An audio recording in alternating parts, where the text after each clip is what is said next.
Good morning! Welcome back to our vlog! This is your Mommy Shen with Aya Bronze and today's signing in. Nakalimutan ko na. So, kulang to. Ha? Saan sa kabila? 10 lang to. 20 lang to na. Meron ako dito. Kasi dadaan kami sa may isang village na kailangan mag-pay ng 20 pesos kada gate. So, 2 gate yun. Para mabilis kaming makarating sa aming paroroonan. So, anyway, today is Saturday and good news, lumihis daw ang bagyo, yung bagyong Uwan. So, yeah. Thank you, Lord. Sana talagang tuluyang lumihis na para wala nang matamaan. No, diba? But, yeah, tara. Labas tayo at may blessing na dumating sa buhay natin in today's vlog. So, thank you, Lord. Thank you, Lord. Talaga. Sana hindi talaga tumuloy na. Lumihis na siya, hindi na siya babalik. Kasi hindi natin siya kailangan. Okay, so, update in today's weather. Wala ulan ngayon. Anong oras na ba? 9:41 AM. So, ganito lang siya. Mainit. Hindi siya ganun kainit, pero mainit siya. Makdo! Bye-bye, Makdo. Okay, may sun tayo, mainit, pero mabilis yung yung anong tawag doon, yung clouds. Medyo kumulimlim siya, tinabunan, pero dadaan lang yan. Dancing. Oo, dadaan. Natatakot talaga ako sa mga ganyan. Parang kinukuramos yung aking stomach pag nakakita ko ng mga transformers. Ano yun? Traffic enforcer. Mag-isa na naman ako, mga lablab. Huwag niyo ako iwan. Mag-isa na naman ako. May masarap na cake dito, oh. Buti na lang sarado pa. Dahil close pa sila, so wala tayong karapatang maging sad. Okay, we're done. So, pauwi. Ay, hindi pa pala. Pero uminit. Thank you, Lord. Uminit. Time check. It's 10:10 AM. We're here na sa market. So, yeah. Si Bronze na ang lumabas. Ayaw niya ako palabasin. Napakaswerteng mami. Mula daddy hanggang Bronze. So, yeah. Princess ako. Charot. Hindi, siya na ang lumabas para mabilis daw. Kasi kapag ako ang lalabas, kung ano-ano pa yung makikita ko doon, stick to the budget ng baby boy natin. So, yeah, magaling tong tumulong din mga batang to. Itong mga batang to, marunong na rin sila mag-budget.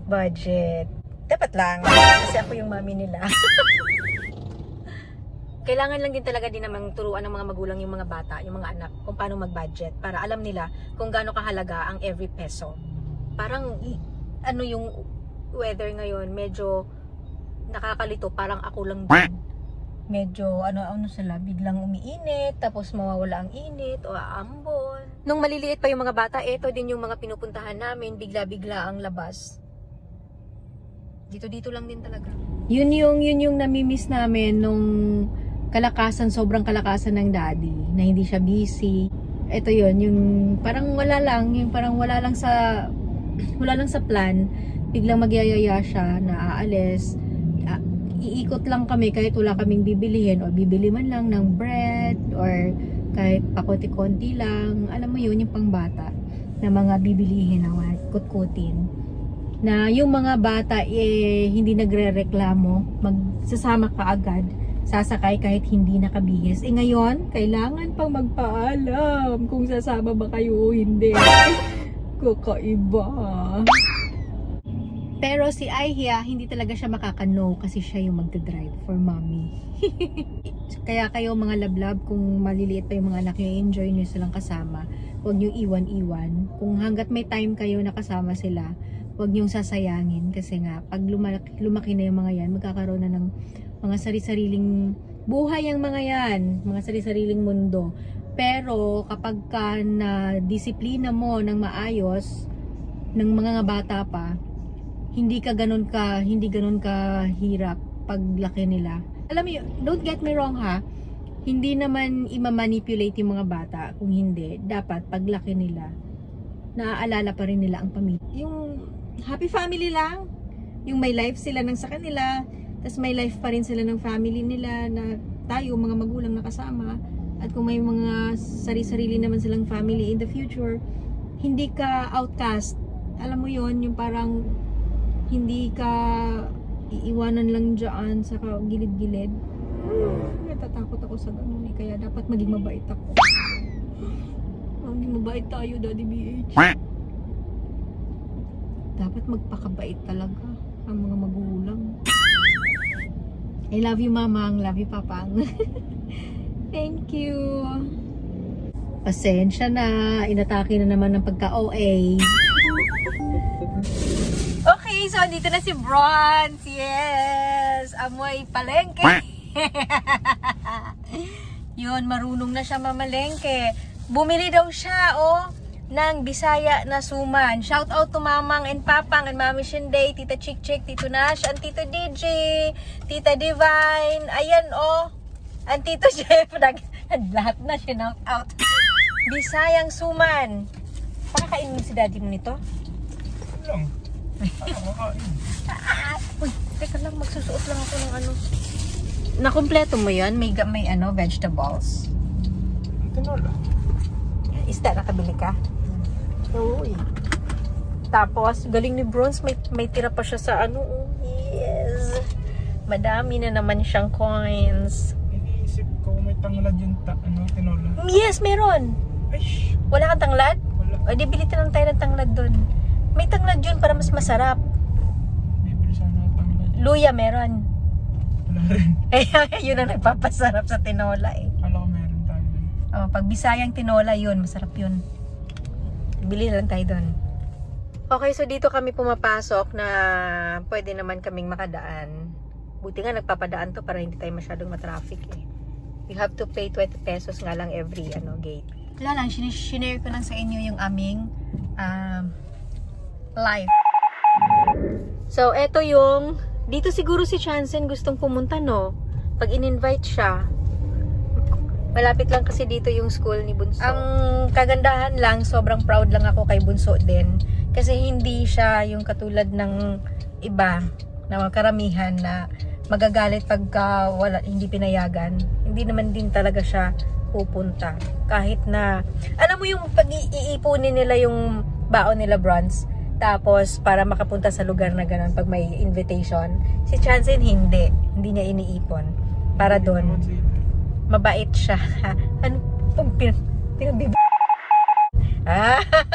Ikaw Okay. So, another market ulit. Dito tayo bubili ng nakalimutan kasi ni Bronze bumili ng ginger tsaka ng ng tanlad. And bibiliin din natin si Daddy ng sabaw sa buko and papaya. Hindi siya kumakain ng papaya pero pakainin natin ng papaya para sa kanyang smooth operator. Okay, ayan na naman, kumulimlim na naman siya. Ako talaga tong bagyong to ngayon. Hindi maka-make up ng mind. Okay, dito sa lugar na to, wala talagang parking na sakto. Pag hindi ka naka-hazard, ikaklamp ka. Pero sabi naman ng mga nagtitinda dito, ang sabi naman nila is hazard ka lang daw. And then ang kinaklamp lang daw dito is yung mga naka-park na naka-stop. Yung walang hazard, yung naka-park lang. Yes, finally nakapagluto rin. Paano nakapasok ang frog dito? Boy. Oh, that's a frog. May save! Tapos tumidikit siya sa wall. Tapang siya, matapang. Iluhin mo muna. Kasi pag nag-iiyan yan, bilo. Bilo na yan. Sige pa. Sige pa. Hilo yan. Hiloyin mo na todo. Wala nang pisa! Pag napisa, wala mo niligo. Sige na. Pagka ganun, tsaka endin mo na agad. Pagka hilo, huwag mo na ipa-race. Takot ako! Huwag mo na ipag-race. Huwag mo na ipag-race. Wait lang. Uy! after nyan, takpan agad. Wait lang, ulitin mo. Wait, gusto ko dun siya kabarap.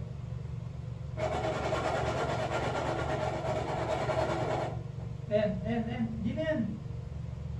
Napares mo pa eh.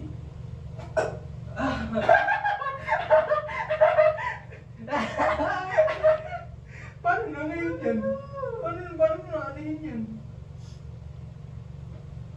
Paano maanihin yan, Jansen? Hindi nga marunong sabihin niya eh. Oh, galing. Naipit yung ipit. Oh my God!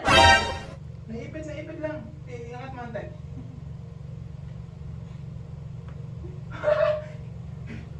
Wait. Ay! Wait, Jansen, dito mo muna.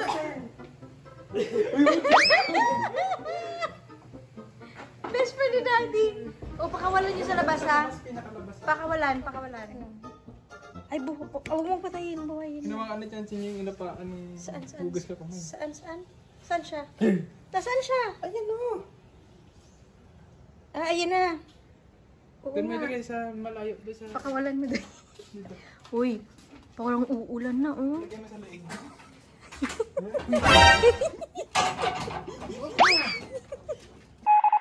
Uy, doon sa malayo na.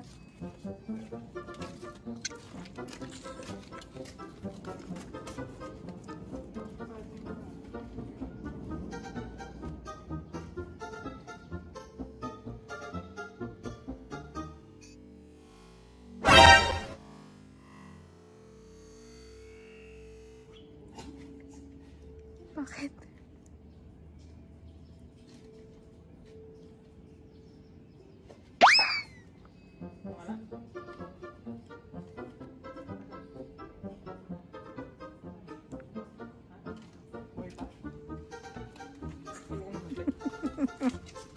Nahilo. Anong price ko? Ito talaga. Ang promise ni Daddy? Mag-wash ka ng hands. Ilang days na silang hindi pumapasok ng CR. Simula nung may frog. Diyan na lang sa baba na. Hoy, parang nawala na. Anong price ko? Meron. Kumbay ako. Meron yan. Ha? Patutulugin ka ni Daddy. 5:23 PM. Ito, napakadilim na dito na parto. Pero, maliwanag pa doon sa kabilang side. Okay, kakarating lang ni Bron. So, actually, sinundo lang niya ako dito para bibili kami ng bili tayo ng food. Ano ito na? Ay, kay bunso yan na gamit. Ay. Kami uli ni Bronze. Madilim na. Ayan, iba yung kulay ng sunset. Sunset na siguro yan, Kanina pa, no? Sobrang ganyan yung kulay kanina, dyan banda. Pero dito sa kabila, napakadilim.